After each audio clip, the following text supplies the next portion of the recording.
안녕하십니까, 위험성형인입니다. 지금 시간 10월 16일 오후 3시 18분이고요. 지금 보고 계신 차트는 미국 30년물 차트, 장기채 차트입니다. 제가 오늘 미국채 금리에 대해서 얘기하려고 하는 거는요, 오늘 시간이 나서 그렇기도 하지만은 사실 미국채 금리를 보면서 같이 이렇게 시장을 파악하시는 분들이 많이 없어요. 그렇지만 주식을 하면서 미국채 금리를 모른다는 것은 약간 제 생각엔 약간 자살행위? 약간 그런 느낌으로 보고 있거든요. 그래서 우리 주식시장은 미국채 금리에서 이 채권 시장에서 자유로울 수가 없어요. 그래서 우리가 금리를 어떻게 봐야 하고 금리는 무엇이고, 그러니까 국채 금리, 그리고 국채는 무엇인가에 대해서 얘기하고, 요 국채 금리를 보고서 우리가 투자하는 게 뭐 있죠? TLT, TMF. 사실 전 TMF랑 TLT까지 같이 얘기해보는 시간을 가져보려고 요 약간 특강 형식으로 좀 하게 됐습니다. 기본적으로 국채라는 게 뭔지 설명을 좀 해볼게요. 근데 저도 뭐 경제나 이런 전공자는 아니어가지고 자세하게는 못하고요. 그냥 우리가 얕게 알아야 할 정도로만 설명드릴게요. 국채라고 하는 것은 미국채는 미국에서 찍어낸 발행한 국채죠. 국채는 무엇이냐? 이 나라에서 찍어낸 빚 문서라고 보시면 됩니다. 빚 문서. 위험 성향이나 내가 국채를 발행을 했어. 그럼 네가 좀 사줄래? 뭐 그런 겁니다, 이게. 국채에는 뭐 단기채가 있고 중기채가 있고 장기채가 있어요. 뭐 몇 주, 몇 개월, 몇 년, 장기채는 10년, 20년, 30년물이 있거든요. 이게 무슨 의미 있냐면, 야, 위험 성향이나 내가 예를 들어 30년물을 찍어냈어.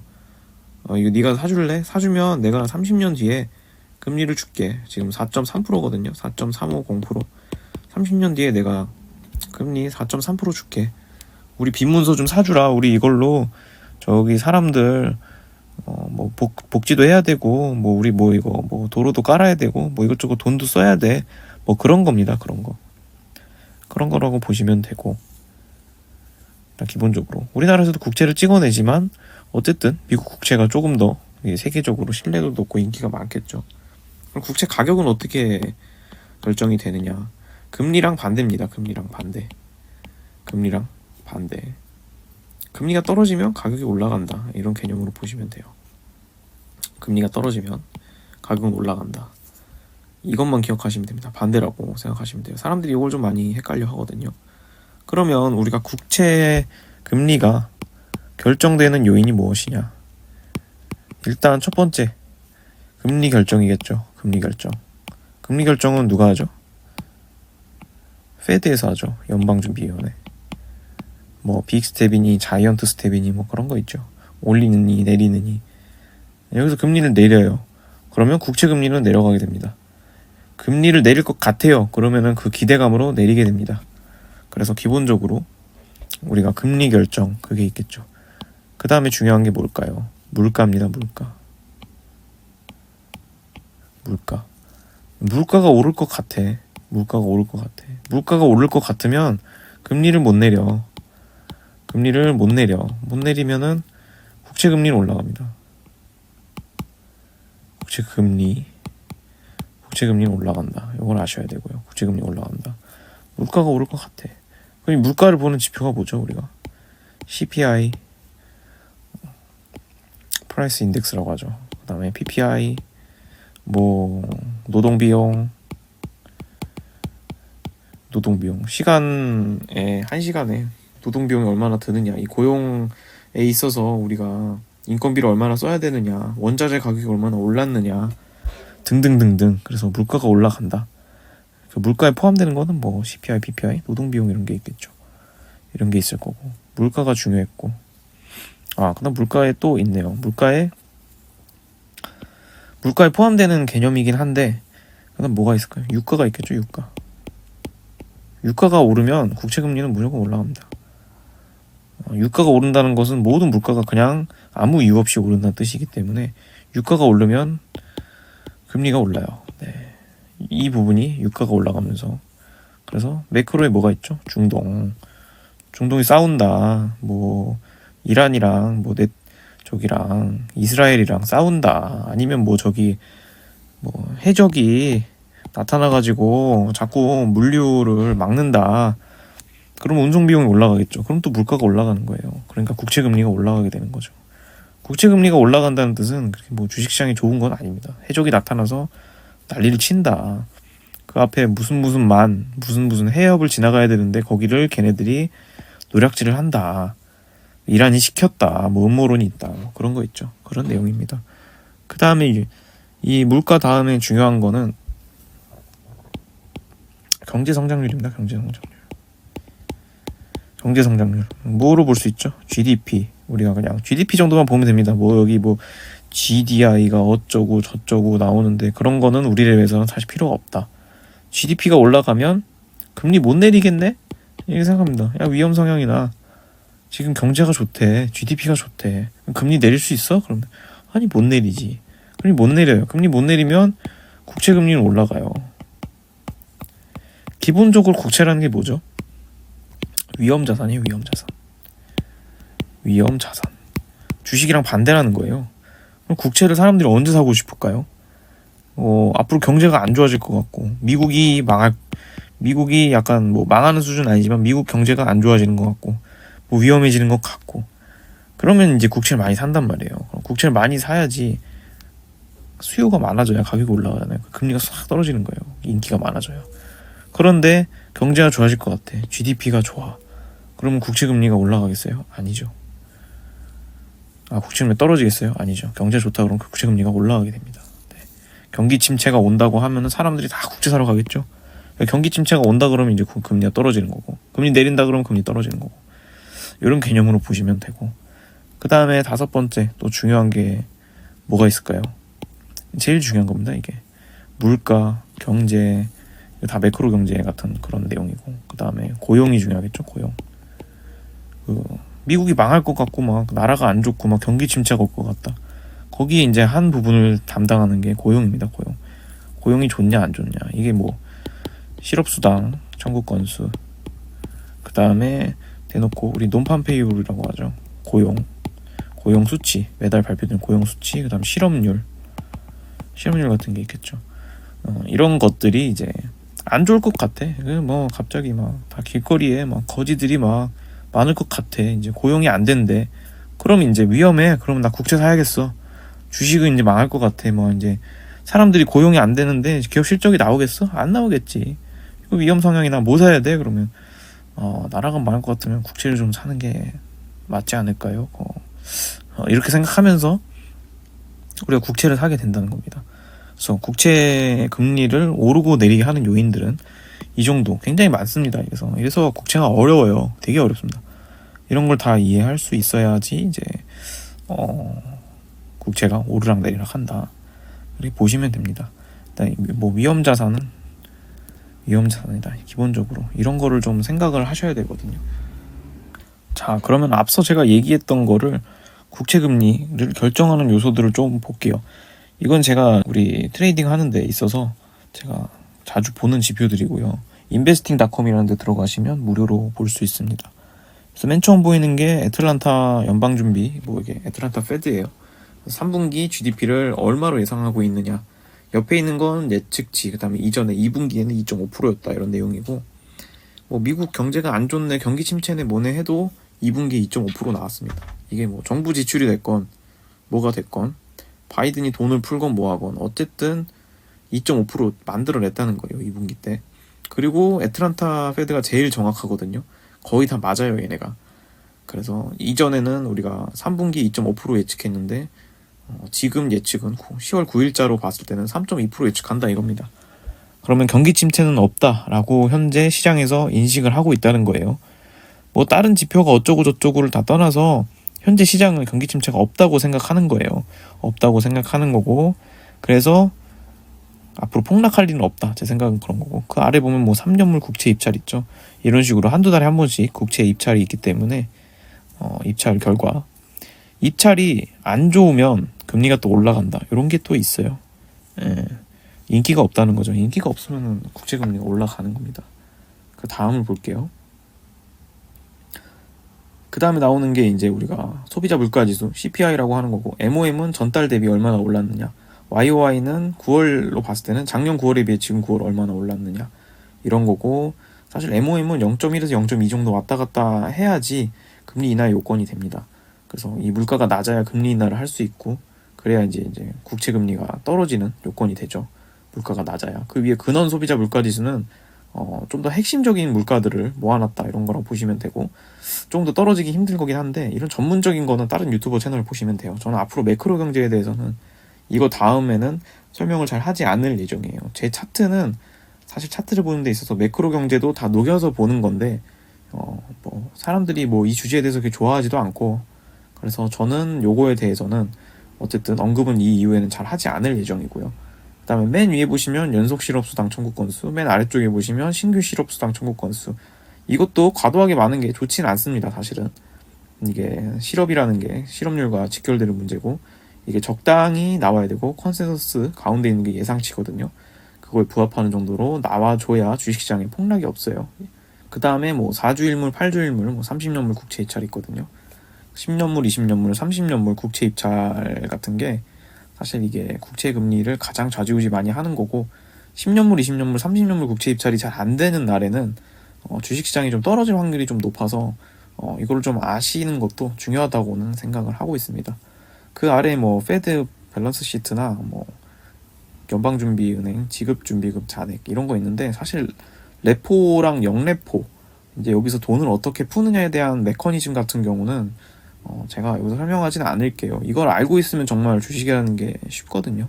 돈을 어떻게 푸느냐 이런 거는 다른 채널 가서 설명해준 채널 별로 없긴 한데 가서 들으시는 게 좋을 것 같습니다.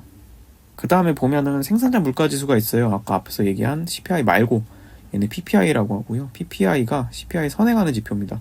그래서 PPI가 낮으면 CPI도 낮게 나오겠구나 이런 거고, 생산자가 소비하는 물가 지표에 대한 거여서 요것도 MOM, YOY가 있고, 그 다음에 요것도 근원, 코어가 있고 아닌 게 있는데, 얘도 0.1에서 0.2 이 정도로 조절을 내주는 게 좋고, 전달보다 떨어지는 게 좋습니다. 또 너무 낮으면 경기 침체로 인식할 수는 있어가지고 그런 거 있고, 이게 최근 건데 아무래도 지금 물가가 좀 잘 떨어지고는 있죠. 그래서 금리 인하를 한 거고, 앞으로 물가가 좀 잘 조절이 돼야 금리 인하를 하겠구나.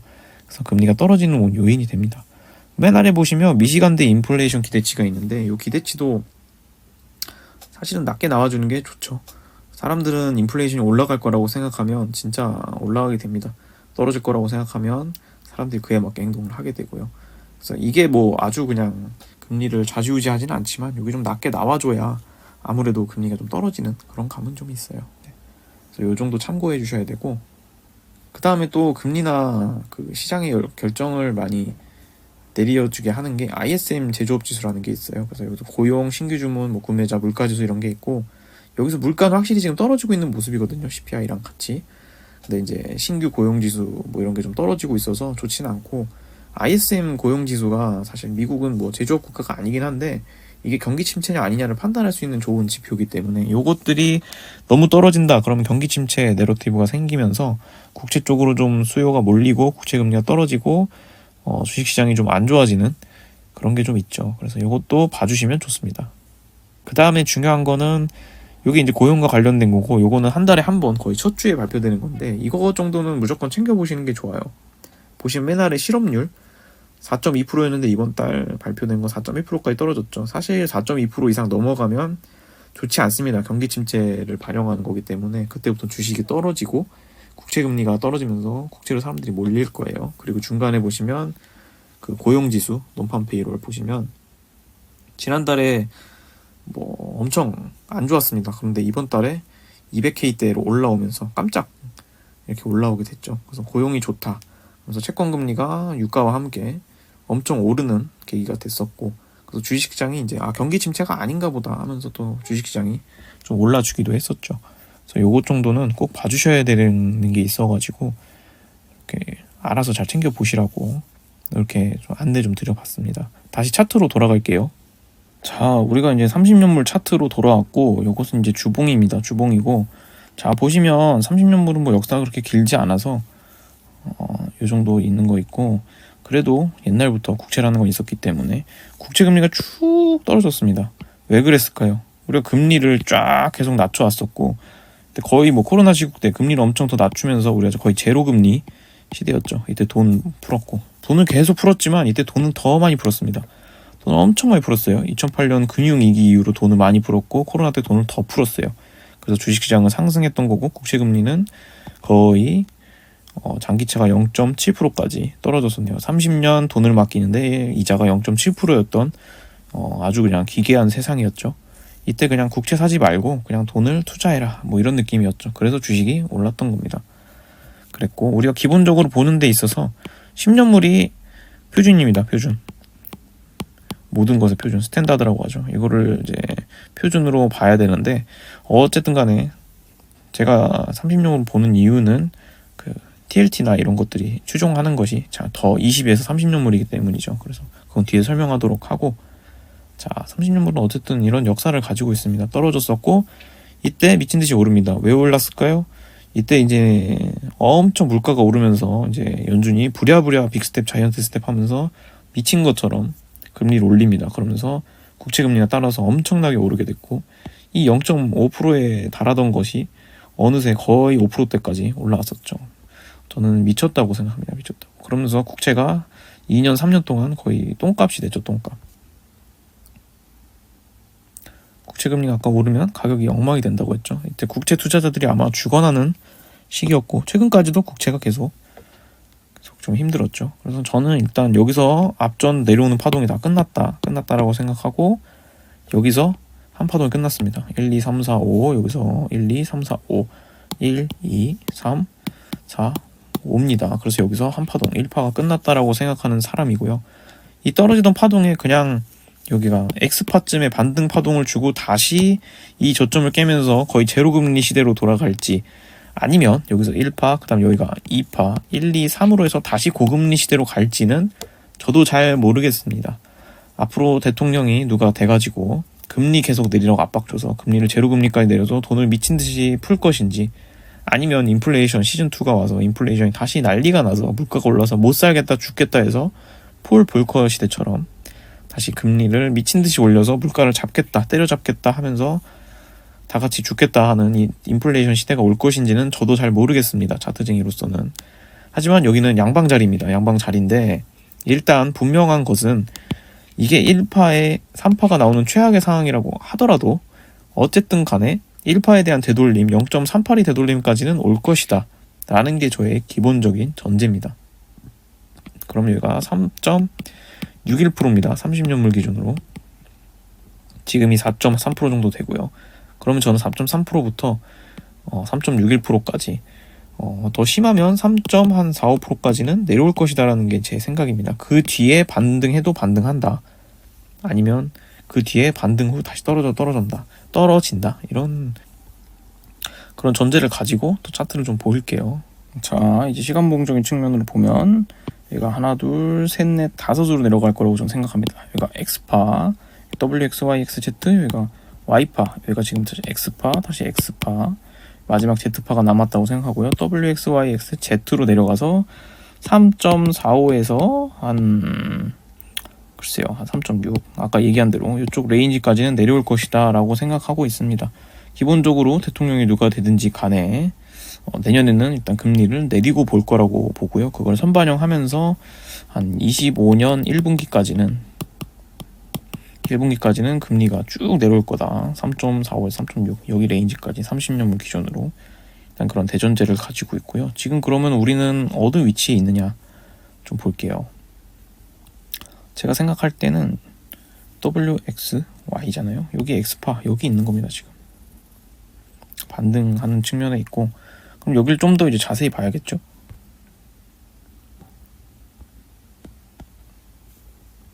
여기를 자세히 보면 우리 X파는 모든 형식이 나올 수가 있어요. 그래서 여기가 하나, 둘, 셋으로 마무리되느냐, 아니면 여기서 넷, 다섯으로 올라가느냐인데 제 생각에는 여기가 한 파동이 더 올라갈 것 같기는 해요.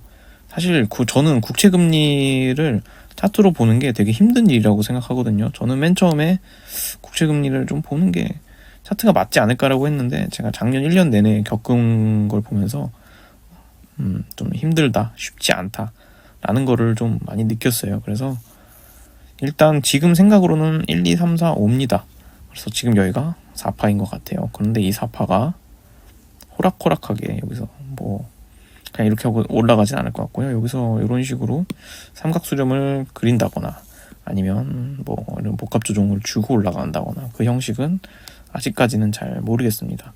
그래서 지금은 이렇게 국채금리가 떨어지고 있지만 국채금리가 다음 주쯤에 반등할 것 같아요. 반등하는 요건은 글쎄요. 뭐 유가가 오른다든지 중동에서 무슨 싸움이 난다든지 다음 주에 그러면서 금리가 오르고 주가가 다음 주에는 좀 조정을 받지 않을까 라는 생각을 일단은 하고 있습니다. 그래서 올라서 일단 지금 생각은 4.47%, 4.48%, 4.47에서 4.48%까지 올라갈 것 같고요. 최대 미친 듯이 올라간다고 하면 여기서 이제 내려가는 반등이 날 것 같은데 여기 추세선 상단 4.56까지도 가능은 하다. 차트상으로 그렇게 생각합니다. 그래서 이거 오르면서 무슨 일이 생길지 한번 더 생각은 해봐야 될 것 같아요. 그래서 여기까지 오를 거다. 여기까지 오르면 여기랑 여기에서 TLT나 TMF를 사보는 게 어떤가 라는 생각은 하고 있습니다. 그래서 여기서 내려가는 거. 그럼 이제 TLT 차트를 좀 보겠습니다. 이제 이어서 TLT 차트 좀 한번 볼게요. TLT 주봉부터 먼저 볼 건데요. TLT는 자 여기 보시면 2020년도부터 저금리 시대로 가면서 제로금리까지 가면서 하나 둘 셋 넷 5개의 파동으로 해서 제가 항상 하락 파동은 3개 내지 5개라고 돼 있죠. 7개는 안 나오고 거의 5개의 파동을 주면서 여기가 이제 TLT의 역사적 저점이 됐습니다. 여기서 역사적 저점이 됐고 이 내려오는 각도에 비해서 올라가는 각도가 완만하죠. 그렇기 때문에 바로 이렇게 해서 전고점을 갈 수는 없습니다. 하지만 여기서 깔짝깔짝은 할 수 있죠. 그래서 제가 생각하는 가격에 대해서 목표치를 좀 얘기해 볼게요. 일단 좀 더 가까이에서 볼까요? 보시면 여기서 이제 모든 하락이 끝났고 여기서 이제 내려오는 하락 추세선에 계속 트라이를 하다가 여기서 트라이하고 실패하고 결국 여기서 24년 6월 달에 이걸 드디어 뚫어내고 여기 리테스트하고 올라갑니다. 아무래도 이쯤에 우리가 이제 금리 인하를 했으니까 그 기대감으로 갈 거야 하고 죽이고 갈 거야 하고 죽이다가 그 금리 인하하기 한 두세 달 전에 드디어 이제 여기를 뚫으면서 가는 모습입니다. 저도 이제 작년에 TLT, TMF를 들고 매매를 해봤지만 정말 고통스럽습니다. 그래서 저는 웬만하면 그냥 국채에 대한 이해 정도로 끝내면 좋겠고 TLT, TMF는 매매를 저는 안 하는 걸 추천드립니다. 사실 매매를 해봤자 뭐 먹어도 재미가 없는데 먹기도 힘듭니다. 이 국채 투자라는 게 저는 생각보다 너무 어려워가지고 되게 쉽게 봤었는데 이게 쉽지 않더라고요. 그래서 아까 우리가 국채금리에서 봤던 거를 거꾸로 보면 얘가 WXYX Z로 보고 있거든요. 그래서 Z파로 올라갈 거고 지금 옵션은 여기 93달러에서 받쳐주고 있어서 93달러 밑으로는 안 뚫릴 거예요. 그래서 올라갈 거고 결국은 여기 100달러까지 이렇게 쭉 끌려 올라갈 건데 글쎄요. 여기서 한번 주고 이렇게 올라가지 않을까요? 아까 차트 봤을 때. 그래서 여기서 한번 깨고 올라갈 수도 있고요. 그래서 어쨌든 저는 100달러까지는 갈 것 같고 그래서 결론적으로는 아까 Z파가 여기 이제 평행 추세 이렇게 있죠. 평행 추세가 있어서 여기 올라가면 결론적으로는 글쎄요. 한 110달러까지는 갈 것 같은데요. 107에서 110달러까지는 갈 수 있다. 그런데 이게 가더라도 내년 1분기입니다. 25년 1분기. 멀었죠? 1분기. 지금으로부터 한 5개월 뒤인데 이거 하느니 차라리 그냥 눈 딱 감고 SOXL 같은 거 사고 5개월 묵혀놓으면 아무리 못해도 50% 먹을 것 같거든요. 50%만 먹으면은 다행이지 더 먹을 것 같거든요. 그래서 TLT 같은 경우는 지금으로부터 올라가봐야 뭐 한 14% 먹을 수 있을까요? 한 13%? 한 14% 정도 먹을 수 있겠네요. 근데 이것도 바로 간다는 아닙니다. 한번 죽이고 갈 것 같기 때문에 14% 정도 먹을 수 있는 구간이 나오고요. TMF 같은 경우는 여기서 곱하기 3배니까 먹어도 한 40% 나오겠네요. 그래서 만약에 제가 TLT를 산다고 하면 목표가는 한 107에서 110 내년 1분기 정도까지 잡을 것 같아요. 네. 그 다음에 TMF 차트 이어서 보시면 여기서 한 글쎄요 42%에서 40% 이렇게 해서 간다고 하면 여기 추세선 이렇게 긋고 여기서 한번 이렇게 죽이고 간다고 해도 글쎄요, 제가 볼 때는 한 73에서 한 75달러 정도 갈 수 있지 않을까 싶습니다. 40% 정도 먹을 구간은 나오는 것 같은데 오래 걸릴 겁니다. TMF도 생각보다 쉽지 않고요, 매매가. 그래서 기본적으로 금리가 너무 높으면요, 국채 금리가 너무 높으면 주식시장이 떨어집니다. 금리가 높다고 해서 좋은 게 없습니다. 그래서 항상 우리가 금리가 지금 너무 높진 않은지 이걸 봐야 됩니다. 그래서 주식시장에 참고하셔야 되고, TLT, TMF도 여러분들이 뭐 하고 싶으시면 차트 잘 봐가면서 매매하시면 될 것 같습니다. 제가 시간 나면 가끔 TLT나 TMF도 앞으로 다루도록 하겠습니다. 긴 영상 봐주셔서 감사하고요. 이상입니다.